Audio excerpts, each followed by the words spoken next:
Libur sekolah panjang dan menjelang Tahun Baru 2016, jumlah penumpang kereta api di stasiun Tulungagung jurusan lokal mengalami peningkatan tajam.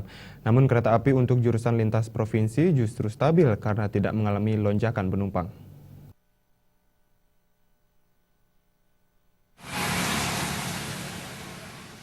Liburan sekolah yang bersamaan dengan datangnya malam pergantian tahun membuat sejumlah pengunjung di stasiun Tulungagung meningkat tajam atau mengalami peningkatan penumpang hingga 50% dibanding hari biasa, terutama untuk kereta api jurusan lokal Malang dan Surabaya.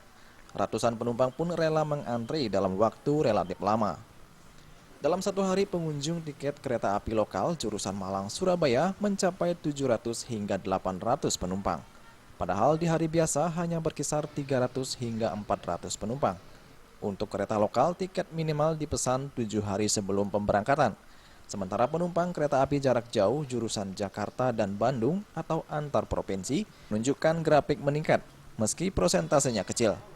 Menurut Kepala Stasiun Tulungagung, Dedi Triyono, peningkatan jumlah penumpang ini dipicu animo masyarakat yang akan merayakan datangnya malam Tahun Baru 2016 yang kebetulan bersamaan dengan hari libur panjang bagi siswa sekolah.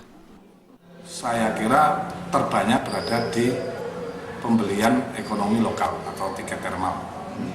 Jadi dari volume penumpang kurang lebih 400 bisa menjadi 600 sampai 700 orang.